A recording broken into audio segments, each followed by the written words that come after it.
Bandeirantes 7h18, o Pedro Campos aqui com a gente para trazer as informações sobre a morte do economista Delfim Neto. Pedro, bom dia. Ana, a assessoria do professor Antônio Delfim Neto nos comunicou há pouco o seu falecimento na cidade de São Paulo. Antônio Delfim Neto morreu aos 96 anos, ele estava internado por conta de complicações no estado de saúde. Há algum tempo o professor Delfim Neto já estava afastado das atividades devido a essas dificuldades.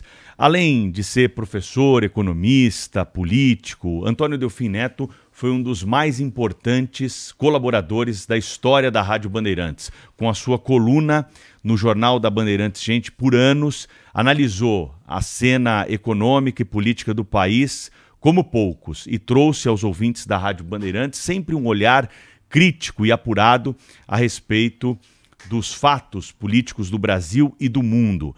Antônio Delfim Neto está, claro que deixando um vácuo e deixou desde o momento em que não tinha mais condições de participar conosco nessa cobertura que a Rádio Bandeirantes faz dos acontecimentos do Brasil e do mundo.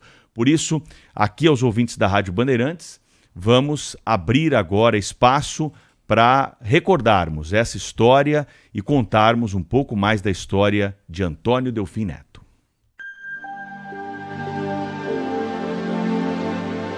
Uma personalidade com frases marcantes. Palavras que nortearam o país por décadas. Quem sabe faz, quem não sabe conta a história. Delfim Neto fez muito pela economia brasileira, mas não entra para a história apenas nesta página. As questões sociais.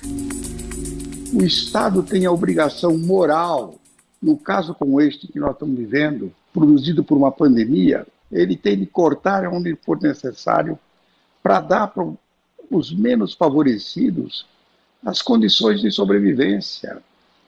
Isso não é uma questão de economia, tá? Isso é uma questão do Estado, é uma questão da moralidade do Estado. De saúde pública. A principal missão é mobilizar a vacinação. Jurídicas. Não, na verdade, a Suprema Corte, quando age como Suprema Corte, ou seja, quando age no pleno, ela tem uma capacidade enorme de ajudar ou de atrapalhar o país. E políticas. Mas a política, como se diz normalmente, é a arte do possível.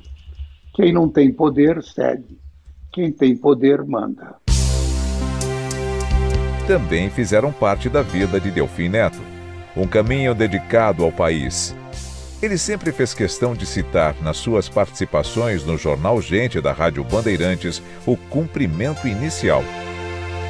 Bom dia, é uma alegria falar com vocês e com o Brasil. Delfim Neto começou a falar com a sociedade brasileira no universo público como secretário da Fazenda de São Paulo na gestão de Laudo Natel. Na sequência, em 1967, assumiu o Ministério da Fazenda, agora com responsabilidade nacional no governo do Marechal Arthur da Costa e Silva. Foi mantido no cargo pelo general Emílio Garrastazu Médici até março de 1974, período do chamado Milagre Econômico. Com Delfim no Ministério da Fazenda, o Brasil teve o crescimento mais acelerado da história e tornou-se a 8ª maior economia do mundo. No entanto, o governo militar privou a liberdade dos brasileiros, prendeu e torturou quem emitia opinião contrária. Uma crítica da qual Delfim Neto nunca conseguiu se livrar estava relacionada com sua assinatura no documento que culminou com a edição do AI-5. Se as condições fossem as mesmas e o futuro não fosse opaco, eu repetiria. Eu não só assinei o Ato 5, como assinei a Constituição de 88, das quais, aliás, eu fui o relator de princípios. Delfim Neto não sabia o que estava diante do ato. Erro, portanto, é o seguinte: quando depois, passado aquele momento, você reconhece o seguinte: eu não sabia o suficiente, ou então não fui capaz de reconhecer o que estava acontecendo. Delfim Neto trabalhou no Ministério da Fazenda entre 1967 e 1974. Voltou ao poder no cargo de ministro da Agricultura no governo João Batista Figueiredo em 1979 e, alguns meses depois, assumiu a Secretaria de Planejamento. Uma de suas metas, a mais prioritária, era derrubar a inflação. A minha esperança é que possamos ir reduzindo gradualmente a taxa de inflação no correr de todo o governo do presidente Figueiredo. Nós vamos conversar com as pessoas que têm importância no mundo dos negócios, mostrar a estratégia que está sendo adotada para conseguirmos atender aos 3 grandes problemas brasileiros: o problema da inflação, o problema do balanço de pagamentos e o problema da adaptação da economia à escassez de energia. Ele demonstrou o poder de decisão em vários momentos. Para conter os gastos públicos, Delfim Neto decretou uma redução de 10% na folha de pessoal em 1968 e baixou o ato complementar número 40. A medida reduziu a participação dos estados e municípios nas receitas dos impostos, concentrando a administração dos recursos no governo federal. Justificou sua decisão afirmando que prefeitos do interior só sabem usar o dinheiro que recebem para construir fontes luminosas. Espirituoso, sempre soube responder de forma criativa as questões sobre seu futuro político. E o governo de São Paulo? Está muito bem, obrigado. Mas o senhor não é segundo eu sou, mas não vai muito bem. Continua candidato ao governo de São Paulo? Ainda estamos muito longe. É realmente uma coisa que eu gostaria. Ainda estamos muito longe. E a presidência da República? Está muito longe demais.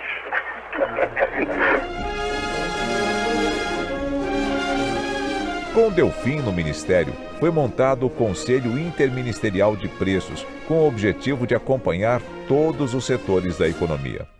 No cenário exterior, foi implantado o Banco Multinacional Brasileiro e foram lançados títulos do Tesouro no mercado de capitais da Europa. Também é dessa época a criação da Loteria Esportiva e do Cartão de Identidade Cadastral, o SIC, depois transformado em CPF. Delfim exerceu ainda o cargo de governador pelo Brasil do Fundo Monetário Internacional e do Banco Mundial. Participou da direção do Banco Interamericano de Desenvolvimento e do Banco Internacional de Reconstrução e Desenvolvimento. Foi embaixador do Brasil na França entre 1975 e 1978. Depois da redemocratização do Brasil, foi eleito 5 vezes consecutivas deputado federal. Foram 20 anos de mandatos na Câmara. Nesse tempo, discordâncias e apoios foram alternados. Em 1993, ao ser criticado por Luiz Inácio Lula da Silva por integrar o PPR de Paulo Maluf, respondeu sem meias palavras. Primeiro, o PPR não é do Maluf. O PPR é um partido que nasceu da fusão do PDS e do PDC. Tem o Maluf como sua principal liderança. E o Lula pode imaginar o que ele quiser. Eu vi quantas vezes o Lula ganhou a eleição. Ele compete com o Maluf bravamente nesse campo. E não ganhou nenhuma ainda, o Maluf já ganhou. De forma que, em matéria de fracasso, o Lula é doutor. Poucos anos se passaram. Após a reeleição de Lula, em 2006, Delfim reconsiderou sua visão crítica e passou a aconselhar o presidente com bastante frequência. É uma tendência do presidente Lula de acomodar, na verdade, os problemas, como ele acomoda esse problema do Paraguai, como acomodou o problema da Bolívia, como, no fundo, aceita de uma forma diferente o que acontece na Colômbia do que acontece na Venezuela. Mas eu acho que é uma coisa importante essa união. Ele definia, então, o governante como um líder competente que beneficiou os trabalhadores e transcendeu o meio sindical. O governo de Lula foi bastante bom. Costuma-se confundi-lo com o de Dilma, que foi bastante ruim. Colunista por décadas da Rádio Bandeirantes, Delfim sempre deu sua opinião sobre todos os assuntos de interesse dos ouvintes. O preço da gasolina. O combustível é determinado pelo valor externo do petróleo, Não adianta imaginar que o Brasil, sendo um produtor de petróleo, pode fixar o seu preço interno, que seria um desperdício de recursos. Nós temos que vender o petróleo interno pelo preço do mercado externo. É muito pouco provável que a gente não tenha uma melhoria, não apenas por causa da eleição, mas porque haverá uma mudança de toda essa política. Eu acredito que a eleição vai, na verdade, dar um novo caminho para o Brasil. O processo eleitoral, o cenário atual da economia. Caminhamos realmente para uma inflação que talvez seja a maior da década. Esteve durante 11 anos entre os 10 parlamentares mais influentes do Brasil, segundo pesquisa do Departamento Intersindical de Assessoria Parlamentar.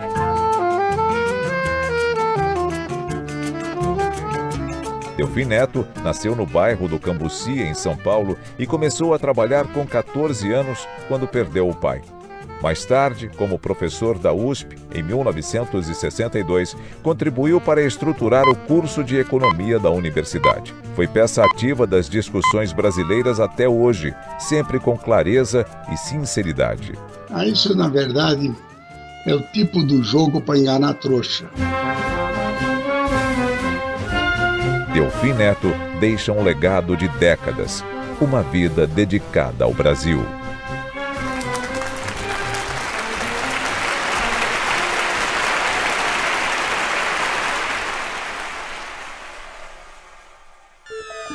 Rádio Bandeirantes.